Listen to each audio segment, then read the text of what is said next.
नमस्कार। Case law की अपनी इस सीरीज में मैं डॉक्टर अमिताभ सिंह एक बार फिर आपके सामने एक और ऐतिहासिक मुकदमे के साथ उपस्थित हूं। आज बात करेंगे उस मुकदमे की जिसमें सामान्यतः हम देखते क्या है कि अपराध करने पर किसी व्यक्ति को 10 साल, 12 साल, 14 साल, 20 साल की सजा दी जाती है, आजीवन कारावास दिया जाता है। एक ऐसे मुकदमे को लेकर आपके सामने हूं जहां एक निरपराधी को, जिसे कि सेशन कोर्ट ने एक्विटल दे दिया, एक्विटल दिया 3 जून 1968 को 1968 में, and the person release from such jail after 14 years. 14 साल बाद उस व्यक्ति को रिहा किया गया और रिहा किया गया 16 अक्टूबर 1982 को। इस रिलीज ऑर्डर के बाद कुछ दिन बाद वो व्यक्ति आर्टिकल 32 का सहारा लेते हुए सुप्रीम कोर्ट का दरवाजा खटखटाता है और अपने लिए हैबियस कॉर्पस की रिट की डिमांड करता है कि उसे रिलीज किया जाए।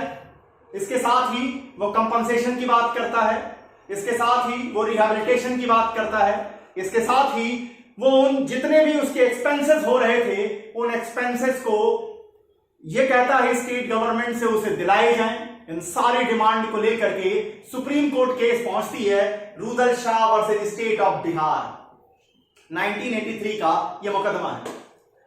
सामान्यतः आप इस मुकदमे में सिर्फ इतना जानते हैं, यह बहुत ज्यादा लीडिंग केस है, सामान्यतः हम सभी थोड़ा बहुत जानते हैं और इतना ही जानते हैं कि एक व्यक्ति को 14 साल से ज्यादा समय तक जेल में रखा गया था और इसके लिए सुप्रीम कोर्ट ने 35,000 रुपए का कंपनसेशन दिलाया था। लेकिन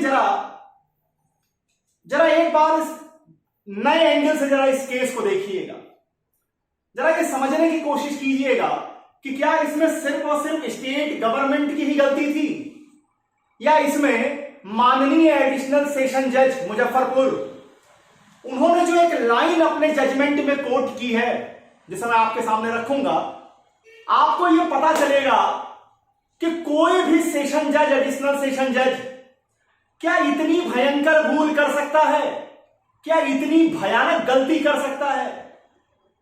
क्या थी वो गलती? वो एक ऐसी गलती थी जिसको बेस बना लिया गया स्टेट गवर्नमेंट के द्वारा इस रुदल शाह नामक व्यक्ति को 14 साल से ज्यादा जेल में रोकने का, उसका आधार बना दिया गया। सुप्रीम कोर्ट के सामने जब जेलर साहब पहुंचते हैं, अलख देव सिंह, ये जब जेलर साहब पहुंचते हैं तो एक नया कहानी लेके आते हैं कि वो बंदा तो अनसाउंड माइंड का था, दुनिया भर का ड्रामा करते हैं, लेकिन मानना पड़ेगा सुप्रीम कोर्ट को कि बड़ी बहादुरी से और बड़ी खूबसूरती से चीफ जस्टिस वाई चंद्रचूड़ साहब ने यह जजमेंट लिखी है और इस जजमेंट में जेलर ने जितने तर्क दिए थे उतनी रिप्लाई दी है सुप्रीम कोर्ट के चीफ जस्टिस ने। आखिर पूरी कहानी क्या है, शुरू करते हैं Rudal Shah versus state of Bihar. कहानी की शुरुआत होती है 3 जून 1968 को। 3 जून 1968 को मुजफ्फरपुर बिहार के एडिशनल सेशन जज, मुजफ्फरपुर बिहार के एडिशनल सेशन जज ने रुदल शाह को सेशन ट्रायल अपने केस में एक्विटल प्रोवाइड कर दिया, एक्विटल दे दिया, उसकी कोई गलती नहीं। यह उन्होंने जितने भी एविडेंस थे, क्योंकि आप एक्विटल दे रहे हैं तो इसका मतलब यह है कि आप सारे एविडेंसेस की एनालिसिस आपने कर ली और करने के बाद जब आप उसे कहीं से भी कन्विक्शन नहीं कर पाए तो आपने उसे एक्विटल लिखा। बहुत बढ़िया। लेकिन इस आदमी को, जिसको कि 3 जून 1968 को ही एक्विटल प्रोवाइड कर दिया गया था, that person release by the prison on the date of 16 October 1982। 14 साल से ज्यादा समय तक बिना कारण के एक ऐसे व्यक्ति को, जिसके ऊपर जो कोई इस अपराध में शामिल ही नहीं था, उसको जेल की चारदीवारी में बंद करके रखा गया। मामला आर्टिकल 32 का सहारा लेकर के रिट पिटीशन डाली गई हैबियस कॉर्पस के लिए।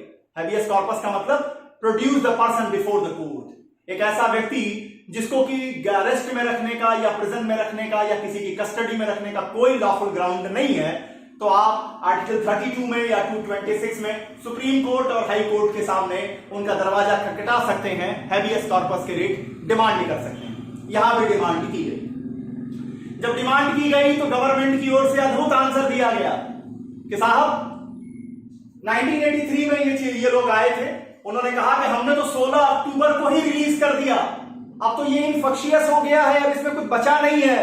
सुप्रीम कोर्ट ने कहा कि सिर्फ आपके रिलीज कर देने से समस्या का समाधान नहीं होगा, और सुप्रीम कोर्ट ने एफिडेविट की डिमांड की स्टेट गवर्नमेंट की ओर से, क्लियरिफिकेशन मांगा कि वो कौन से जिम्मेदार लोग थे जिनके कारण 14 साल से ज्यादा समय तक एक निरपराध व्यक्ति को जेल में रखा गया। A person who commit no wrong has been imprisoned for more than 14 years. Kindly provide us the name and status of totally responsible person. लेकिन वही होता है इस केस में भी जो इस देश में होता आया। एफिडेविट फाइल करने के लिए या कहिए बलि का बकरा बनने के लिए एक व्यक्ति सामने आता है जो मुजफ्फरपुर उस जेल का जेलर रहता है। जेलर का नाम अलख देव सिंह। ये एक एफिडेविट फाइल करते हैं। उस एफिडेविट में बड़े रहस्यमय चीजें आती हैं, जरा उनको ध्यान से देखिएगा, तब आपको समझ में आएगा कि कौन से नए एंगल की बात मैं कर रहा हूं। पहला, सबसे पहले इन्होंने कहा, अलख देव सिंह जी ने जो पहला ग्राउंड जो इन्होंने दिया, वो इन्होंने कहा कि साहब 25 मार्च 1967, 25 मार्च 1967 टिल 38 अगस्त 1968। 25 मार्च पहली चीज इन्होंने कही, 25 मार्च 1967 से लेकर के 38 अगस्त 1968। ध्यान दीजिएगा, एक्विटल का ऑर्डर दे दिया गया था जून में ही, लेकिन फाइनल जो ऑर्डर इशू हुआ वो 30 अगस्त 1968 को हुआ है। यहां भी आप देख लीजिए 3-4 महीने का गैप हो गया। जेलर साहब ने कहा कि 25 मार्च 1967 से लेकर के 38 अगस्त 1968 तक Rudal Shah regularly present in the court of law for the session tribal matter before the additional session judge. Additional session जज के सामने उन्हें हमने प्रस्तुत किया है, और 30 अगस्त 1968 को लर्नेड एडिशनल सेशन जज का एक्विटल ऑर्डर आया। लेकिन उस ऑर्डर की ओरिजिनल सर्टिफाइड कॉपी यहां लगाई गई। उस ऑर्डर में एक लाइन लिखी हुई है, जरा उसे ध्यान दीजिएगा।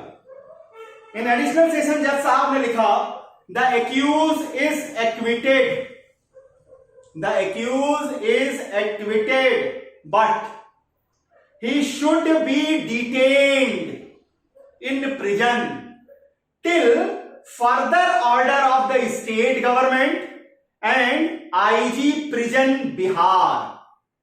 ध्यान दीजिएगा, फिर से इसको पढ़ देता हूं। यही एक मेन कॉन्सेप्ट बना आगे चलकर। कैसे?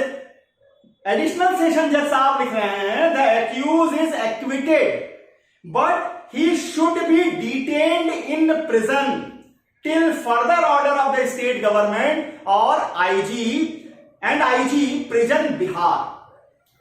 अब देखिए, अगर कोई नया नवेला मजिस्ट्रेट होता, अगर कोई अंडर ट्रेनी जज होता, अगर कोई फर्स्ट क्लास जुडिशियल मजिस्ट्रेट होता, पहली दूसरी बार कोर्ट की कुर्सी पे बैठा है, वो ऐसे जजमेंट लिख देता, कोई दिक्कत नहीं थी। एडिशनल सेशन जज जैसा व्यक्ति जो कम से कम इस सेवा में 15 साल 20 साल बिता चुका है, अब वो सीआरपीसी में इतना बड़ा ब्लंडर करेंगे। क्या ब्लंडर है कि जब आपने एक्विटल दे दिया, जब आपने किसी को दोष मुक्ति प्रोवाइड कर दी, उसके बाद कौन सी हायर अथॉरिटी, मिलॉर्ड किस हायर अथॉरिटी की बात आप कर रहे हैं? एक जिले में आप सबसे ऑप्टिमम हाईएस्ट अथॉरिटी होते हैं, और आप तो उन पावरों का भी इस्तेमाल करते हैं जो हाईकोर्ट करती है। तो एडिशनल सेशन जज जैसी अथॉरिटी अगर इतनी बड़ी ब्लंडर करेंगे, तो आखिर जेल में बैठा हुआ जेलर जो सबसे मतलब इस पूरे सिस्टम में कहिए सबसे कमजोर सा प्राणी है, वो क्या करेगा? जेलर ने भी वही कहा कि 30 अगस्त 1968 को मुझे यह ऑर्डर मिला। अब बताइए, इस ऑर्डर को लेने के बाद कोई भी व्यक्ति जेलर की जगह होगा, क्या वो उस व्यक्ति को, रुदल शाह को जेल से छोड़ देता? आंसर है नहीं। जज साहब ने तो खुद से मौका दे दिया था, जबकि उनका ये ऑर्डर कहीं से भी सीआरपीसी से सपोर्ट नहीं ले रहा था। जब किसी व्यक्ति का एक्विटल हो गया, अगर मान लीजिए आपने फांसी की सजा दी है, तो सीआरपीसी कहती है कि हाईकोर्ट से ले आइए रेक्टिफिकेशन करा के। लेकिन सीआरपीसी ने कहीं ये तो नहीं कहा कि अगर आप किसी को इक्विटल दे देंगे तो उसके बाद फिर वो स्टेट गवर्नमेंट के चक्कर लगाएगा। अच्छा साहब, आप किसको अपने से बड़ा हायर अथॉरिटी बना रहे थे? इसके बाद देखिए, इसके बाद एक और तमाशा शुरू किया अलखदेव सिंह जी ने। सेकंड ग्राउंड जो उन्होंने लिखा, जो दूसरा आधार उन्होंने बनाया, उन्होंने कहा कि Rudal Shah was unsound mind. जिस समय ये जजमेंट दी गई, ध्यान दीजिएगा, वो अनसाउंड माइंड का था और इस बात की सूचना, इस बात की जानकारी उन्होंने भेज दी थी स्टेट गवर्नमेंट को, लॉ डिपार्टमेंट को। स्टेट गवर्नमेंट का जो लॉ डिपार्टमेंट है, किस तारीख को भेजी उसको भी जरा ध्यान दीजिएगा, सारी चीजें इंपॉर्टेंट हो रही हैं। 10 मई 1974 को। अब जरा ऊपर से देखिए, फैसला कब आया? फैसला आया जून 1962 में। फिर क्या कहते हैं, कॉपी कब मिली? 30 अगस्त को। जो लिखा पढ़ा वो अपनी जगह। अनसाउंड माइंड था, अनसाउंड माइंड के बारे में जानकारी इन्होंने लॉ डिपार्टमेंट को कब दी? 10 मई 1974 को। 68 से कितने साल हो गए? 6 साल तो जेलर साहब खुद ही सोए रहे। इसके बाद चलिए, इसके बाद एक और केस आती है, इसके बाद एक और इंपॉर्टेंट तारीख आती है। इंपॉर्टेंट तारीख है 18 फरवरी 1977। 18 फरवरी 1977 को इस कहानी में एक नया पात्र आता है, वो है civil surgeon Muzaffarpur. And the civil surgeon Muzaffarpur declared in his report that Mr. Rudal Shah is a normal one. 18 फरवरी 1977 को रुदल शाह को नॉर्मल, साउंड माइंड का व्यक्ति डिक्लेयर करते हैं। कौन? Civil surgeon Muzaffarpur. हो गए भाई साहब, अब ये साउंड माइंड के हो गए। अब कहते हैं, अब इसके बाद फिर जेलर साहब कहते हैं कि हमने इस बात की इंफॉर्मेशन 21 फरवरी 1977 को लॉ डिपार्टमेंट को दे दी। स्टेट गवर्नमेंट के लॉ डिपार्टमेंट को हमने यह भी जानकारी दे दी। अब इसके बाद, अभी कहानी खत्म नहीं हुई है मित्रों। अब इसके बाद आता है 14 अक्टूबर 1982, मतलब 77 में वो साउंड माइंड होता है। 5 साल बाद लॉ डिपार्टमेंट बिहार सरकार का, मतलब इतने बड़े बड़े वकीलों से और इतने बड़े बड़े विद्वानों से भरा हुआ डिपार्टमेंट, 5 साल लग जाता है इस फाइल को अपनी मंजिल तक पहुंचने में। 14 अक्टूबर 1982 को रिलीज करने का ऑर्डर आता है और यह व्यक्ति रिलीज होता है 16 अक्टूबर 1982 को। शुरुआत 3 जून 1968 से फैसला दिया गया। ऑर्डर की कॉपी जो जेलर को मिली 30 अगस्त 1968 को। फिर इन साहब ने कह दिया वो अनसाउंड माइंड का था। फिर साहब ने कहा कि 10 मई 1974 को हमने इस बात की जानकारी 6 साल बाद जो है वो किसको दे दी थी? लॉ डिपार्टमेंट को दे दी थी। लॉ डिपार्टमेंट तब से सो रहा था। इसके बाद आइए 18 फरवरी 1977 को सिविल सर्जन आते हैं and he declared Rudal Shah is a sound mind person. Thank God, यहां पर जेलर साहब थोड़ा एक्टिवेट हो जाते हैं और 21 फरवरी 1977 को ही inform law department and after the long hibernation period of 5 and more than 5 years, 5.5 years, the law department resumed their consciousness stage and provide the release order on 14th of October 1982, and the person, this hard luck person, Rudal Shah, released on 16th of October 1982. अब मामला supreme court के दरवाजे। अब जरा supreme court के जवाब सुनिए। जवाब में ये समझ में आएगा कि एडमिनिस्ट्रेटिव ऑफिसर्स या ये जो ऑफिसर्स जितने भी बहाने बनाते हैं वो कितने बेबुनियादी होते हैं। नंबर 1, सुप्रीम कोर्ट ने ये साफ साफ कहा कि ये जो एडिशनल जिला जज का ऑर्डर, एडिशनल सेशन जज का जो ऑर्डर आया, इसका कोई लीगल बेस नहीं था। उनको ये समझ में नहीं आया कि क्यों इस महापुरुष ने ऐसा डिसीजन दिया कि जब आप एक्विटल दे रहे हैं तो उसके बाद क्यों आपने ये लिख दिया बिना किसी बेस के, बिना किसी कारण को बताए कि इस पर्सन को तब तक जेल में रखा जाए जब तक आईजी प्रिजन और स्टेट गवर्नमेंट ऑर्डर न कर दे रिलीज करने का। इसका कोई बेस नहीं मिला। इसके बाद सेकंड तर्क जो उन्होंने लिखा था कि अनसाउंड माइंड का था। अब सुप्रीम कोर्ट ने सीआरपीसी को पकड़ा। उन्होंने कहा कि अगर कोई बंदा ट्रायल के दौरान अनसाउंड माइंड का हो जाएगा तो उसका ट्रायल ही वहीं रोक दिया जाएगा, उसका ट्रायल ही नहीं चलेगा। अगर उस बंदे का ट्रायल ही नहीं चलेगा तो फिर एक्विटल कैसे दी गई? इसका मतलब कि जब एक्विटल दी गई थी तब वो साउंड माइंड का था। अब कोई भी व्यक्ति जो कि कह लीजिए कि साउंड माइंड का रहे भी, अगर उसे एक्विटल दे दिया जाए, उसे दोष मुक्त कर दिया जाए, उसे बाद भी आप जेल से न छोड़ें तो वो फ्रस्ट्रेट नहीं होगा तो क्या होगा? एक बात। दूसरा, सुप्रीम कोर्ट ने कहा कि भाई साहब ये अनसाउंड माइंड का हो गया, आपने इसको कौन कौन से स्पेशल तरीके से ट्रीटमेंट दिलाया, कौन सी मेडिसिन इसकी चली, कौन से डॉक्टरों की टीम ने इसको देखा, आपने इसको कहां कहां रेफर किया, इन सारी चीजों के डॉक्यूमेंट जरा प्रोड्यूस कीजिए। कोई भी डॉक्यूमेंट प्रोड्यूस नहीं किया जा सका। Not a single document has been produced. इस फेवर में कोई भी डॉक्यूमेंट प्रोड्यूस नहीं किया गया। इसके बाद यहां सुप्रीम कोर्ट ने जब मेडिसिन के बारे में पूछा कि कौन कौन सी दवा दिलाई गई, क्या क्या सिस्टम लिया गया, यहां भी बिल्कुल खामोश। क्यों? क्योंकि इन्हें तो केवल बहाने बना के भागना था। अब इसके बाद नंबर 3, फिर इन्होंने कहा कि अच्छा आप जरा एक चीज और बताइए, अनसाउंड माइंड का हो गया आपके हिसाब से 1968 में, फिर आपने 1974 में इंफॉर्म किया और वार लॉ डिपार्टमेंट बिहार सरकार कि 1974 से तुम्हें जागते जागते 82 हो गया। इसके बाद फिर से जेलर को उन्होंने पकड़ा। उन्होंने कहा कि जब सिविल सर्जन ने 18 फरवरी 1977, 18 फरवरी 1977 को डिक्लेयर कर दिया the person is sound mind, वहां से फिर 5.5 साल। क्यों? किस आधार पर? क्या कर रहे थे? ये अपने आप में दिखाने के लिए काफी है कि आप ग्रॉस निग्लिजेंट तरीके से काम कर रहे थे। अब आगे है। अब इसके बाद सेशन जज की जो टिप्पणी आई उस पर तो सुप्रीम कोर्ट ने जो कहा वो कहा ही, साथ में इस पूरे वाकये को देखने के बाद उन्होंने बड़ा स्पष्ट कहा कि it is a classical example of totally failure of the state machinery. उन्होंने कहा कि अगर यही चलता, इसके पहले भी एक भागलपुर ब्लाइंडनेस केस हो चुकी थी, जिसके बाद इस केस को और ज्यादा कह लीजिए कि एक हाइप मिली।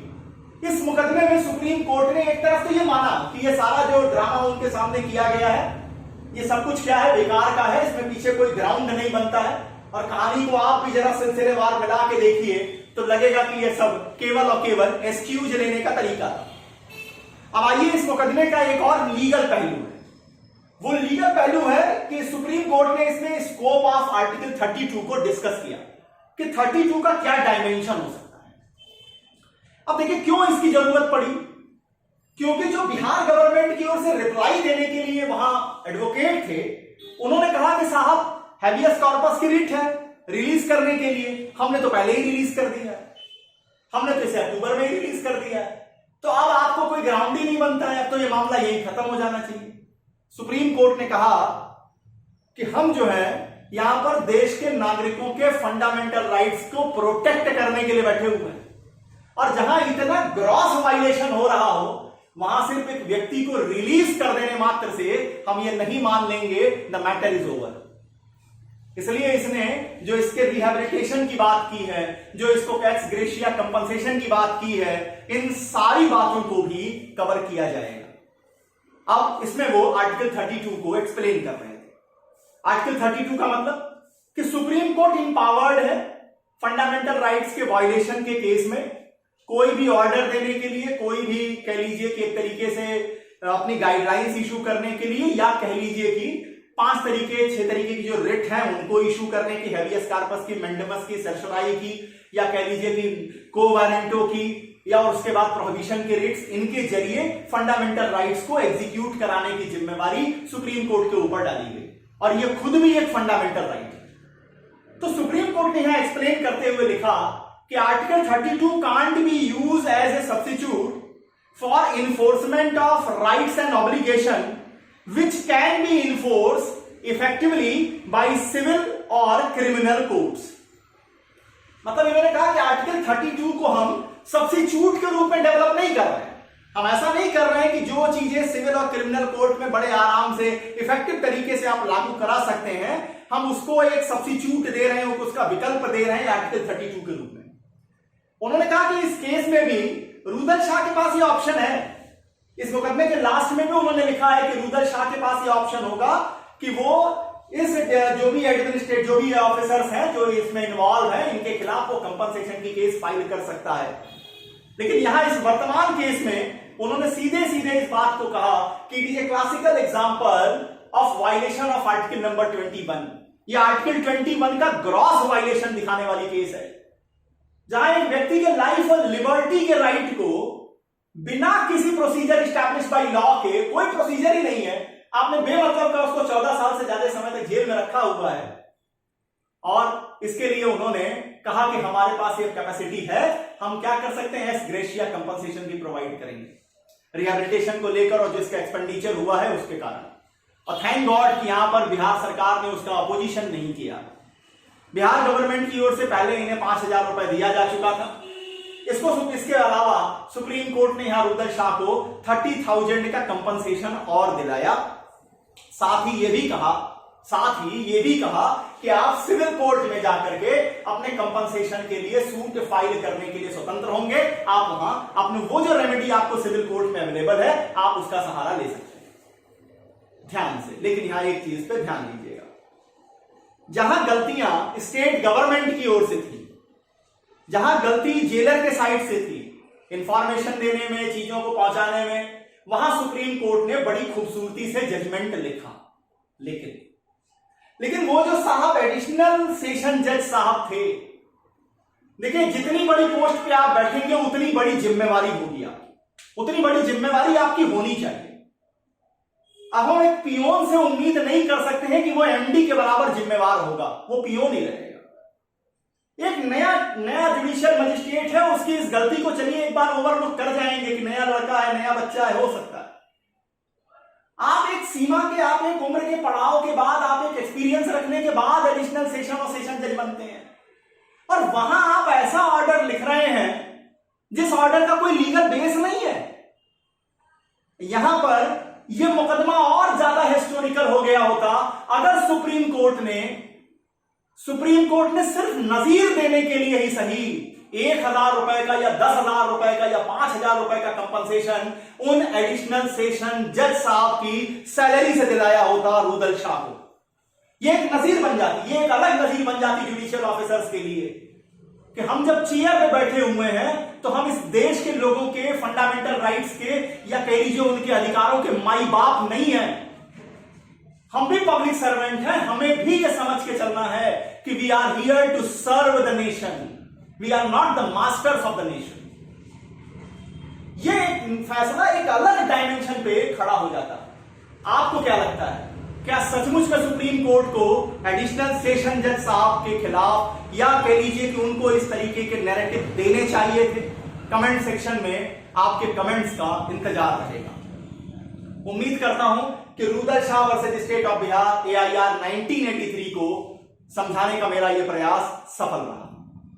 केस लॉ की अपनी सीरीज में कल एक और नए ऐतिहासिक मुकदमे के साथ, एक और बड़े ऐतिहासिक मुकदमे के साथ आपके सामने उपस्थित होऊंगा। तब तक के लिए बहुत बहुत धन्यवाद। नमस्कार।